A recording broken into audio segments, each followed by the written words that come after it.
नमस्कार किसान भाइयों, स्वागत है आपका कृषि समाचारों में। आइए सबसे पहले नजर डालते हैं आज की सुर्खियों पर।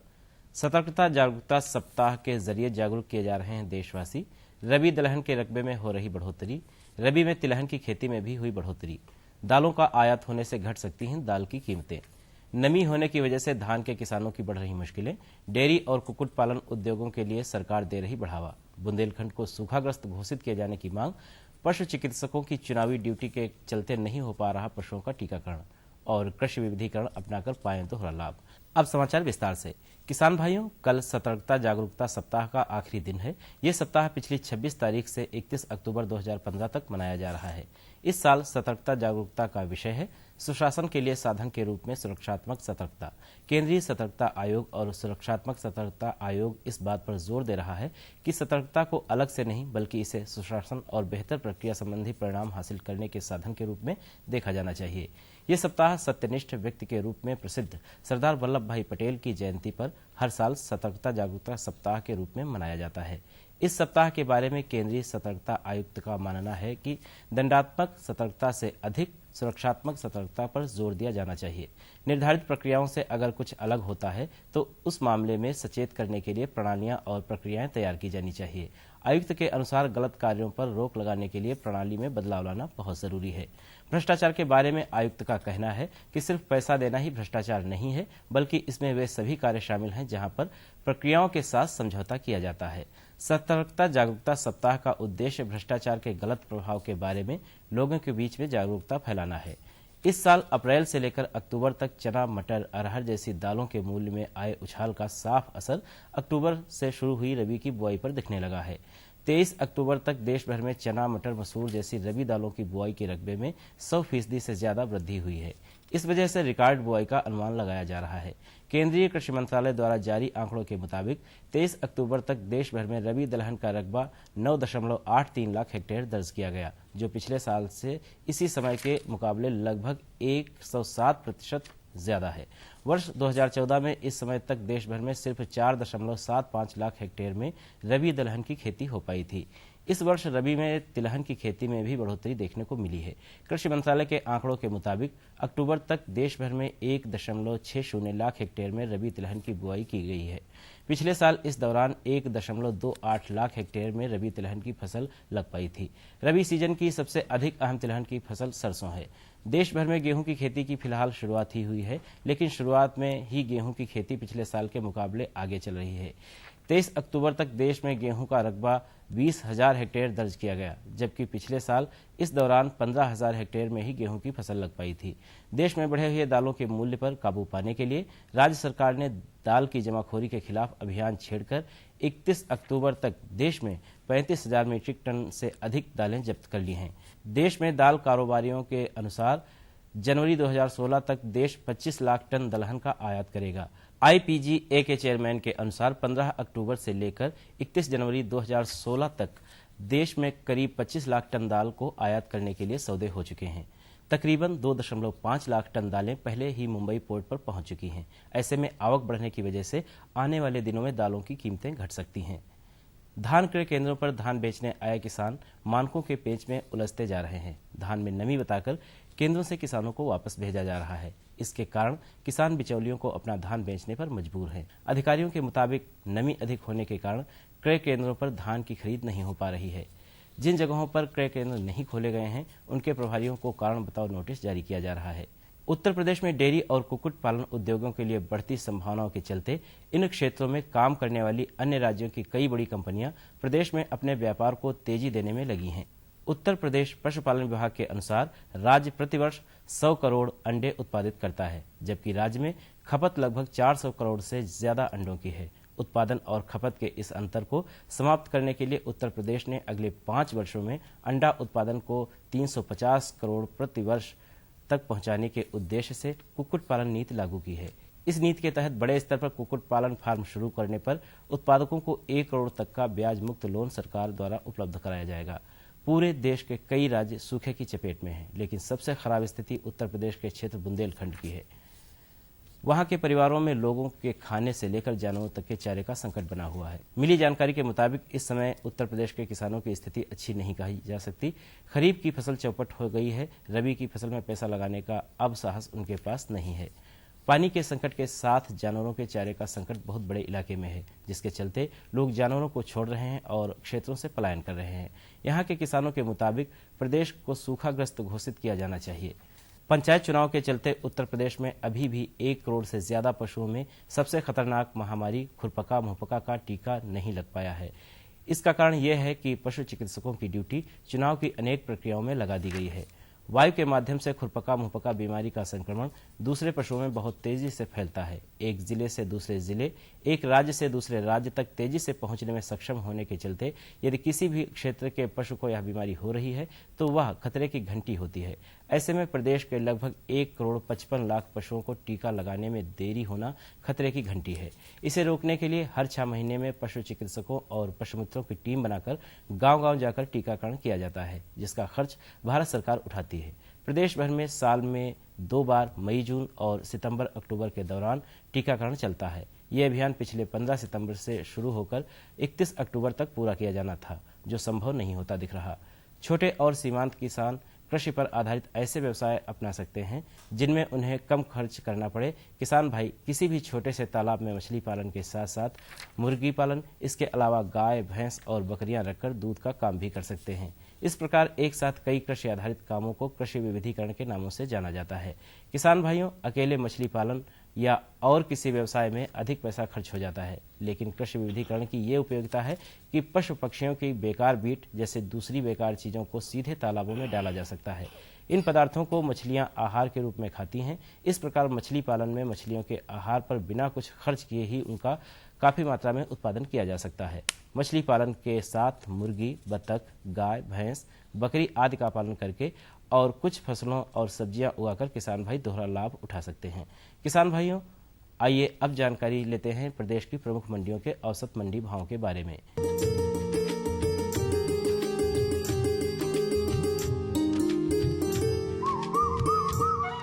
सबसे पहले बात करते हैं गेहूं के भावों की। इलाहाबाद की मंडी में गेहूं का भाव 1595 रुपये प्रति क्विंटल, फैजाबाद में 1590 रुपये प्रति क्विंटल, रामपुर की मंडी में गेहूं का भाव 1525 रुपये प्रति क्विंटल और सुल्तानपुर की मंडी में गेहूं 1560 रुपये प्रति क्विंटल के हिसाब से बिका। चावल की बात करें तो इलाहाबाद की मंडी में चावल का भाव 2275 रुपये प्रति क्विंटल, फैजाबाद की मंडी में 2035 रुपये प्रति क्विंटल, रामपुर की मंडी में 2235 रुपये प्रति क्विंटल और सुल्तानपुर की किसान मंडी में चावल का भाव 2010 रुपये प्रति क्विंटल रहा। इस तरह अगर सरसों की भाव पर नजर डालें तो इलाहाबाद की मंडी में सरसों 4125 रुपये प्रति क्विंटल के हिसाब से बिकी। फैजाबाद की मंडी में सरसों का भाव 3995 रुपये प्रति क्विंटल, रामपुर की किसान मंडी में सरसों का भाव 4005 रुपये और सुल्तानपुर की मंडी में सरसों 3830 रुपये प्रति क्विंटल के भाव से बिकी। आलू की कीमतों पर नजर डालें तो इलाहाबाद की मंडी में आलू का भाव 1050 रुपये प्रति क्विंटल, फैजाबाद की मंडी में आलू 800 रुपये प्रति क्विंटल, रामपुर में आलू 800 रुपये और सुल्तानपुर की मंडी में आलू का भाव 850 रुपये प्रति क्विंटल का रहा। आखिर में एक नज़र टमाटर की कीमतों पर भी। इलाहाबाद की मंडी में टमाटर का भाव 1705 रुपये, फैजाबाद की मंडी में टमाटर 1900 रुपये प्रति क्विंटल, रामपुर की मंडी में 1675 रुपये प्रति क्विंटल और सुल्तानपुर की मंडी में टमाटर का अधिकतम औसत भाव 1900 रुपये प्रति क्विंटल के हिसाब से दर्ज किया गया। किसान भाइयों, ये थे प्रदेश की प्रमुख मंडियों के औसत मंडी भाव। मिलते हैं समाचारों के अगले अंक में, तब तक के लिए नमस्कार। मेरे साथ बोलो ए बी। अरे नादान, बच्चे को एबीसी सिखा रहा है। अरे काम धंधे की एबीसी तू कब सीखेगा? ये देख विज्ञापन। तेरे जैसे कृषि विज्ञान सीखे हुए युवाओं के लिए भारत सरकार के कृषि मंत्रालय ने एक योजना बनाई है, ACABC। ACABC? जी हाँ, ACABC यानी एग्री क्लिनिक्स और एग्री बिजनेस सेंटर। इसके तहत कृषि विज्ञान पढ़े युवाओं का चयन होने पर उन्हें मुफ्त ट्रेनिंग दी जाती है और हाँ, अपना कारोबार चलाने के लिए बैंक से लोन भी मिलता है। इसके साथ ही अगर युवा अपने इलाके के किसानों की खुशहाली के लिए उन्हें खेती बाड़ी व अपने कारोबार से जुड़ी लाभदायक जानकारी देते रहेंगे तो उन्हें लोन पर 36 से 44% तक की सब्सिडी भी मिलेगी। तब तो मैं जरूर सीखूंगा काम धंधे की ABC। शाबाश। चलो अपनाएं स्वरोजगार, खेती में हो विकास अपार। खुशबू की फुहार में, स्वाद की बहार में, तरक्की की तानों में, खिलती मुस्कानों में, हरे भरे पौधों में, बड़े बड़े सौदों में, मधुर भिनभिनाहट में, खुशियों की आहट में, एनएचएम बागवानी मिशन, हमारी चाहत आपकी मुस्कुराहट।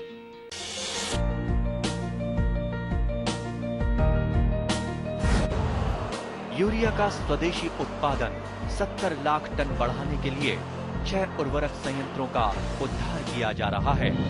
FCIL के गोरखपुर, सिंदरी, तलचर और रामागुंडम संयंत्र, HFCL की बरौनी इकाई और BVFCL की नामरू फोर्थ। सोने पर सुहागा ये है कि देश में अब बनेगा सिर्फ नीम लेपित यूरिया, क्योंकि इससे होगा किसानों का फायदा ही फायदा।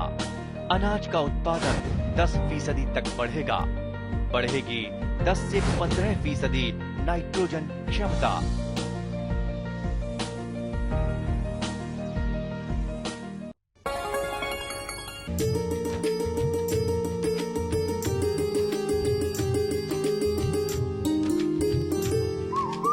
किसान भाइयों नमस्कार।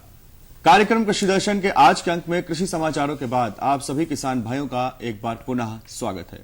किसान भाइयों, आज के अंक में हम जानकारी प्राप्त करेंगे कि मशरूम की खेती कैसे करें, और इस विषय को विस्तार से बताने के लिए हमारे साथ मौजूद हैं चंद्रशेखर आजाद कृषि एवं प्रौद्योगिकी विश्वविद्यालय कानपुर से प्राध्यापक डॉक्टर वेद रत्न जी। आइए उनका स्वागत करते हैं।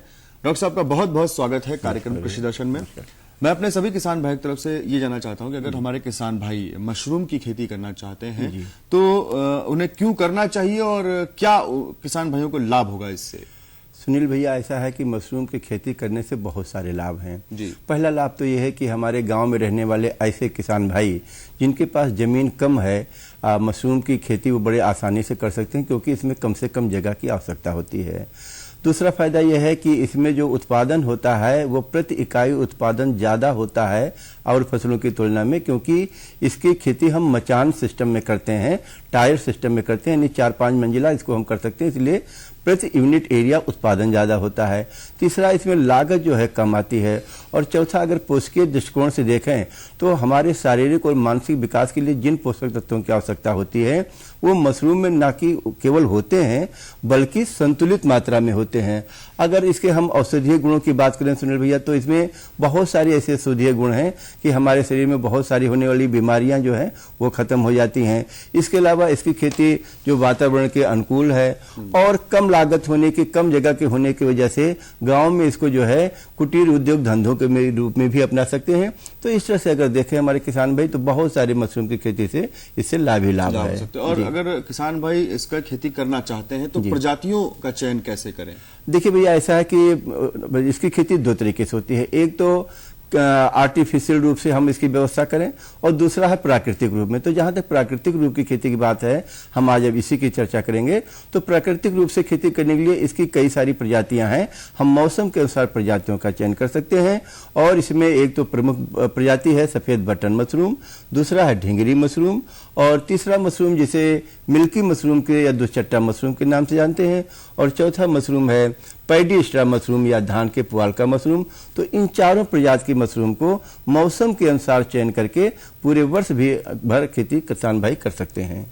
इस समय अगर हम बात करें तो इस समय को ध्यान में रखते हुए किसान में किस प्रजाति का चयन करना चाहिए? देखिए, ऐसा है सुनील भैया, ये जो मौसम चल रहा है ये जो है सफेद बटन मशरूम और ढिंगरी मशरूम की खेती के लिए बहुत ही अनुकूल है, क्योंकि इसके लिए जो तापक्रम चाहिए विशेष रूप से जिसकी आवश्यकता होती है वो अनुकूल है। तो ढिंगरी मशरूम और सफेद बटन मशरूम की खेती कर सकते हैं।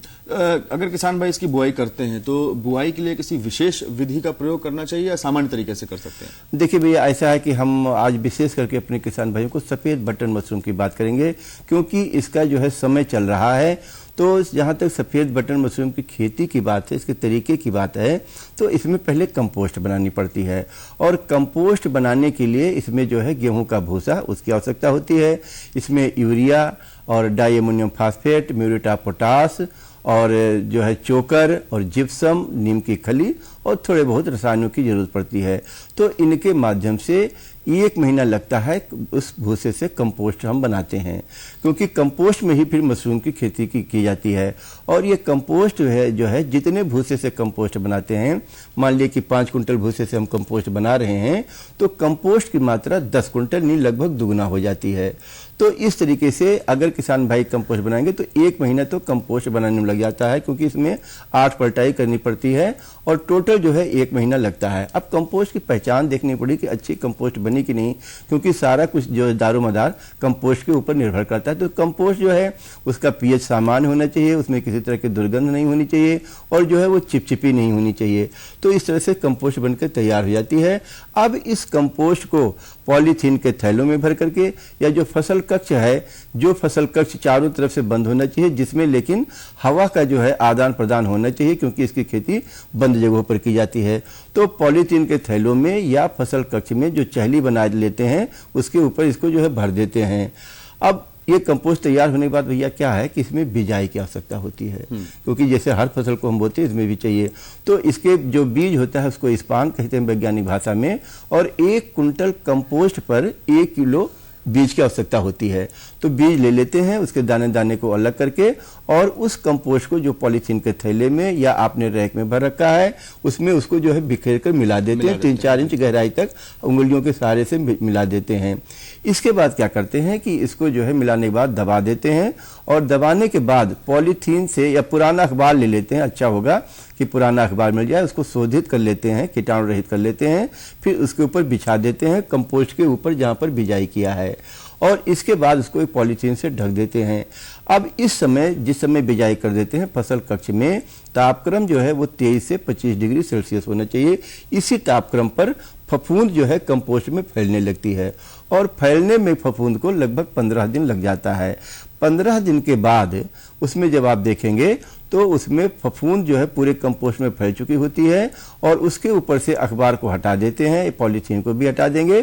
फिर इस पर जो है एक प्रकार की आवरण मृदा लगाई जाती है, जिसको केसिंग सॉइल कहते हैं।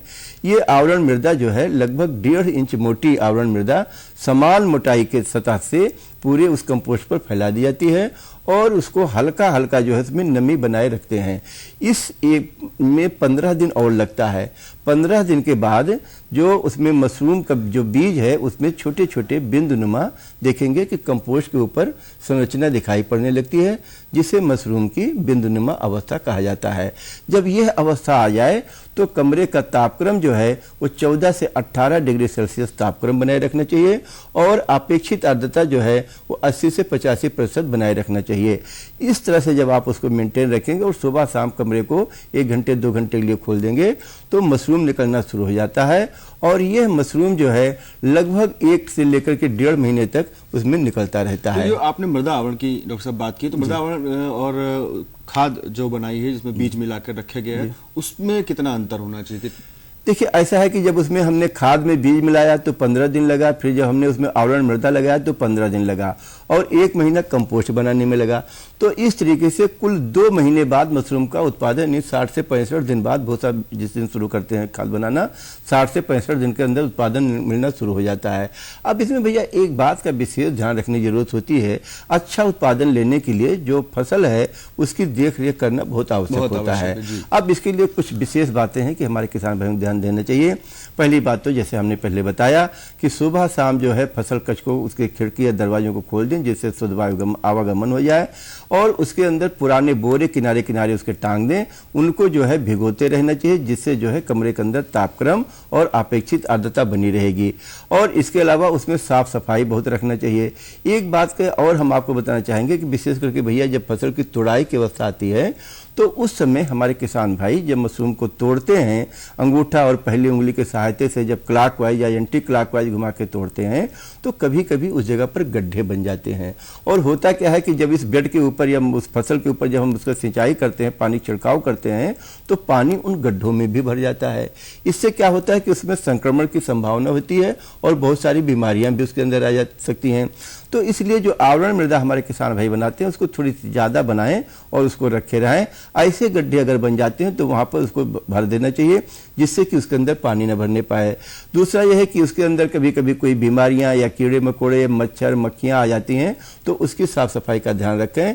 इस तरीके से अगर किसान भाई अपने फसल की देख रेख करें तो लगभग जो है पूरे यानी भूसा भिगोने से लेकर के जब 2 महीने बाद मशरूम निकलने लगता है, लगभग 1 महीने 1.5 महीने तक निकलता है, तो 3-3.5 महीने में अच्छी पैदावार हमारे किसान भाई उससे प्राप्त कर सकते हैं। यूं ध्यान रखना है कि समय के हिसाब से सब कुछ करते रहें, एक शुद्ध ताजा हवा का संचार होता रहे और नमी लगातार बनी रहे। तो निश्चित तौर पर जो शुरुआत में बात आपने कही थी, कम जगह में कम लागत में एक अच्छा उत्पादन मशरूम का किसान भाई प्राप्त कर सकते हैं। तो इन सभी जानकारी के लिए आपका बहुत बहुत धन्यवाद। नमस्कार।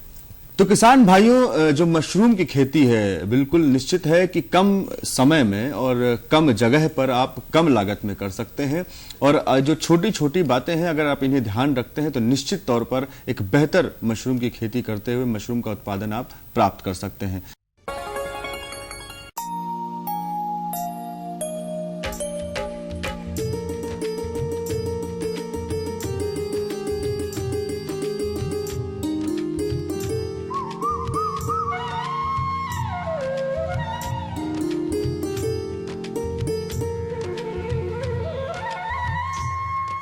किसान भाइयों, कृषि समाचारों के बाद आइए जानकारी लेते हैं मौसम संबंधी समाचारों की। सुबह और शाम के मौसम में तेजी से बदलाव आया है। रातें और सुबह पहले की अपेक्षा ठंडी होने लगी हैं। बात अगर तापमान की करें तो न्यूनतम तापमान 17 डिग्री सेंटीग्रेड तक पहुंच गया है। मौसम में आए बदलाव को लोग ठीक प्रकार से सहन नहीं कर पा रहे हैं, जिसके चलते अस्पतालों में उल्टी, दस्त, बुखार के मरीजों की संख्या बढ़ने लगी है। मौसम विभाग की माने तो दशहरे के बाद से एक वेस्टर्न डिस्टर्बेंस सक्रिय हो रहा है, जिसके चलते वातावरण काफी चेंज हो रहा है। मौसम विशेषज्ञों के मुताबिक वेस्टर्न डिस्टर्बेंस के चलते उत्तर प्रदेश के विभिन्न भागों में अभी और भी बारिश होने की संभावना है, जिसके चलते बारिश के बाद दिन में तापमान में गिरावट शुरू हो जाएगी। विभाग का कहना है कि इस बार तय समय से पहले मौसम ठंडा हो गया है। प्रदेश के मुख्य शहरों के तापमानों पर नजर डालें तो लखनऊ का अधिकतम तापमान 27 डिग्री सेल्सियस और न्यूनतम तापमान 16 डिग्री सेल्सियस रिकॉर्ड किया गया। इसी तरह इलाहाबाद का अधिकतम तापमान 29 डिग्री सेल्सियस और न्यूनतम तापमान 17 डिग्री सेल्सियस। कानपुर शहर में अधिकतम 30 डिग्री सेल्सियस और न्यूनतम 17 डिग्री सेल्सियस तापमान रहा और वाराणसी का अधिकतम तापमान 30 डिग्री सेल्सियस और न्यूनतम तापमान 17 डिग्री सेल्सियस दर्ज किया गया। बुधवार को यूपी में मौसम ने अचानक करवट बदल ली है। हल्की बारिश ने लोगों को ठंड का एहसास करा दिया है। वहीं रुक रुक कर चल रही ठंडी हवाओं ने अपना रुख तेज कर लिया है। ऐसे में लोग अपने बच्चों के साथ खुद को बचाव करते नजर आ रहे हैं। मौसम विभाग के मुताबिक पूरे उत्तर भारत में मौसम का मिजाज बदला है। मैदानी इलाकों में भी भारी बारिश और ओले पड़ने की संभावना है। ऐसे में उत्तर भारत में आने वाले हफ्ते में ठंड बढ़ सकती है और लोग ठिठुरते नजर आ सकते हैं। विशेषज्ञों के मुताबिक अभी 3 से 4 दिन तक ऐसे ही मौसम बना रहेगा और फिर धीरे धीरे सर्दी बढ़ेगी। किसान भाइयों, ये थे आज के मौसम समाचार। अब दीजिए अनुमति। नमस्कार।